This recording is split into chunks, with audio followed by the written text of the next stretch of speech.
Hello everybody and welcome back to another episode on the Hermitcraft server. Today we are going to be doing a prank. I am not the prankster, I haven't done many of these. In fact, I've only done one proper prank before and I was told apparently that's not a prank, it's a gift. That is the What Is Love thing for Corrales. If you haven't seen that, I'll put a link in the description. But today we're going to be doing a proper prank and I'm really excited for this. So we're going to be pranking Zombie Cleo. And for those of you that haven't seen the kind of ongoing thing, what happened was I gave her a couple of stacks of cooked fish from my fish chest down here because she was looking to tame some cats. Now I just grabbed whatever was in here, I didn't really think about it. And of course you can't actually tame cats with cooked fish, you can only do it with raw fish. So she spent a couple of hours trying to tame cats with the cooked fish before she realised what was wrong, which obviously drove her a little bit mad, and then I got pranked a while ago. I came back to the wastelands, there were big cats outside on either side out here and there were tons of actual cats. How did you get up there? How is that possible? Everything is lit up here, I don't know. But yeah, there were lots of cats here, they made a right racket and it was really annoying. But they are gone now, but I feel like, you know, I should give Zombie Cleo some raw fish because those cooked fish were useless and I'm sure she could do with some fish for taming cats. And yeah, I've been preparing a whole bunch of materials for this. We've got loads of building blocks. You might be wondering what it is exactly I'm doing. We've got tons of leaf blocks and we're going to need a load of this ice as well. So what we're going to be doing is building Zombie Cleo a aquarium and putting some fish inside of it. I'm sure she's going to like it. And we should actually head over there. Head over to her place and look for a location to do this. So here we are over at Cleo's base. It's raining right now, which is just so annoying. I wish we could have a little rain machine and make it go away. But I've been looking for a place to build this aquarium. There is this bordered area, there's the museum, something going on over there. But what is an aquarium exactly? Because it's a different thing to different people, I guess. I'm just thinking of a big fish tank. You know, we come over here, we build a big structure with lots of glass, and then we put some fish inside of it. Now I am looking at this thing over here and I'm thinking, wait a minute, this is a big structure with lots of glass. And what's stopping us from putting in the fish inside of here? Now this is the museum. This place is absolutely amazing. I love Zombie Cleo's base. It's so cool. You've got the museum up here, then underground you have got the... I don't actually know what it's called, but it's like a catacomb where you have Cthulhu and other things going on down there. In fact, we'll take a look at that before we start any work in this area. But also I noticed there is this extra wing here that looks especially nice, and this just looks like a storage area, which I think is pretty cool. But yeah, this is the ideal place. Let's have a look around. You know, there is a ton of space to fit some fish in here, and there is lots and lots of glass, which is really important because from the outside, you know, you want to be able to peer in and see the fish. So I think rather than build my own structure, we'll just use this one right here, and I think we'll start off first of all by building the fish, and then we're going to have to put in some water after. But first of all and then first of all before that, let's go down here and see what she's been up to, because the last video she put out, she had built the Cthulhu monster. What is going on here? Receptacle of Steel and Truth, Receptacle of the Unborn, Mysterious Orb. Excellent. Let's go down here and then turn around, and it is all dark and doomy and creepy down here, that's for sure. And then this bit is a little bit unfinished, but if we go all the way down to the end here, we should see the Cthulhu beast, and this is going to be epic. Oh yes, look at that. Wow, this looks so cool. Oh my, and there is loads of little slimes down there. How is it that they're all small? I'm going to have to go down there and have a look, because there should be some larger ones too, and I'm assuming that they take damage somewhere and it splits them up. But that is very cool. That is the Cthulhu beast with a tentacle, and this is looking excellent. There is a creeper right up there. Let's shoot that guy. Bang, take that. Anyway, I'm going to jump down the bottom here and just see if I can figure out why all of those slimes are so small.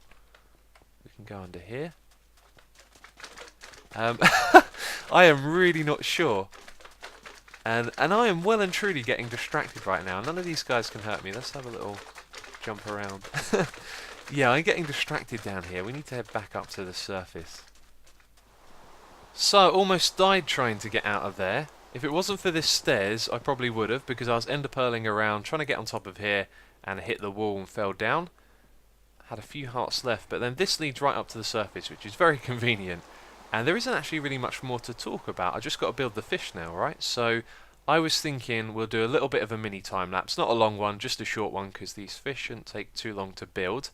And there's 4 of them that we're going to be building, so I will do that, time lapse it, and be back with you in a moment.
Well, that was a lot of fun to do. I am having a great time right now.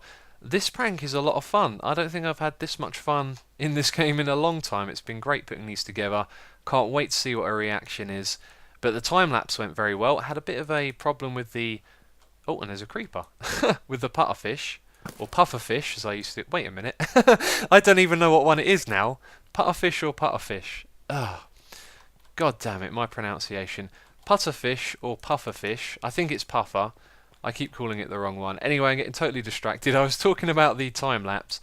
Now, the last few time lapses that I've done some things wrong, and I've been kind of annoyed by that, and I've been making a conscious effort, you know, to make the time lapses better. With the exception of recording too late in the day, it went dark when I was doing that. The time lapse turned out really good, I think, and these fish look great.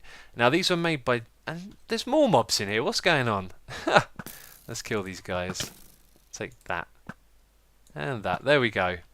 That is crazy. There must be some low light levels around here. Somewhere. I don't have time to search for them, really. But yeah, these were made by Jesper HB98. He is a moderator on my server. I went to him and I said, gonna need some help making some pixel art for this prank that I'm doing. And I started off by making the putterfish. I made a kind of flat one, which was basically a pixel for pixel copy of what was on the icon.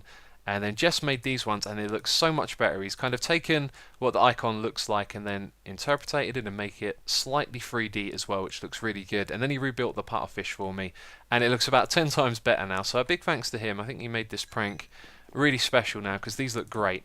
And if I were to have done them, they probably would have looked alright, but nothing special. But yeah, these are really awesome. Anyway, the next part of the prank is going to be crazy. Now, when I started off thinking about this, the first way I thought of doing it was to fill up every single block with water, which is absolute madness. That would be a nightmare to clean up. It wouldn't even be fair to do something like that. And I thought there's got to be an easier way of doing this. So then I started thinking, well, we could put rows of grass at the top. Did I just say grass? I mean leaves. And I can hear a spider outside somewhere. And we could put water above it and then remove all of the leaves after, and then the water would flow down. So I kind of figured that we'd do that in stages, you know, go across at this height and then go up to the next bit. And that was what I was going to do. And then during the time lapse, I had a eureka moment. I thought of a much easier way to do this. It's going to be easier for us and easier for Cleo to clean up. If we go up to the top and place some leaf blocks underneath where the ceiling is, and then bring them all the way across, and then on the sides we just go down by one block underneath each of these, and then what will happen is when we place the water at the very top, it's going to flow all the way down the sides. And it's going to do that on either side, and then we can remove all of those leaf blocks, and then it's going to fall down the middle, and it's going to fill up all of this space. Now, Obviously there'll be a few bits that get missed, like underneath these fish, but I think I'll leave it like that, otherwise it'll be just too tedious and crazy to try and fill up every little bit. We just want to get the general idea going. Now there are a lot of torches in this place that are going to be moved by the water, so I've taken a lot of pictures of everything around here, including these, what they're called, paintings as well. And so I know where everything should be, and you know, once Cleo's come on here and seen how it is, I'm going to come back and help her tidy it up, because it'd be pretty annoying to have all that stuff knocked out and not know where to put it back. So I think what we're going to do now is just start building the leaf frame under the roof. That's pretty much all there is to do right now. Okay, the moment of truth is upon us now. You can see that there are a lot of leaf blocks up here. So what we're going to be doing is putting the water at the very top. They're going to flood down to the side, and then as we remove them, the water will fill up all of the space in the middle here, which is excellent because it means cleaning it up is going to be easy, and it's probably the quickest way of getting all the water in here as it is. Now I've made a couple of changes to my plan. I was going to remove all of these torches and paintings, but then I was looking at the edge here and I thought, why don't we just have the water drop down in front of it, and then it means that there's less things that need replacing after, you know, the cleanup and everything like that. And I also decided that I wasn't going to flood the bits on the side. It just seemed like it would be, you know, another huge effort to fill all of this up. I might change my mind after, but I very much doubt it because this has taken me so much time, and so things like this can stay. However, the water is probably going to flow over all of these carpets, isn't it, and break it. So I'm going to have to pick those up immediately, and that right there will actually be destroyed. So let's put that one block higher. And I think there was something in the middle here as well that's gone missing. So there we go. And I should probably double check. I'm pretty sure I've checked everything. I've taken pictures of everything as well. There's nothing else here that's going to get knocked out before we do this. You know, something that's irreplaceable, like if those items over there were to despawn. But that actually I think is it. And over the back here as well, I was looking at this area and thinking this isn't going to have any water in, so I made this little tray. It's going to catch any water that comes down, and then it's going to spread over this area here.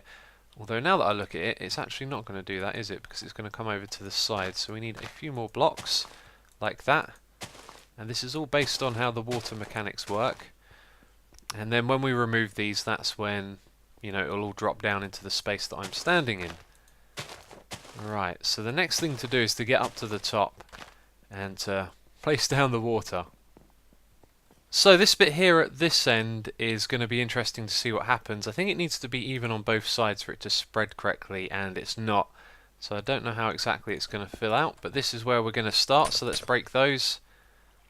And that looks like a good spread from up here. Nope, you can see there it messes up a bit. So what I'm going to do is ender pearl into that area and just place some leaf blocks and redirect the water. But now what we've got to do is place a whole bunch of ice and then break it all. So let's just start off with a little segment here. This is crazy right here. Let's see that right there.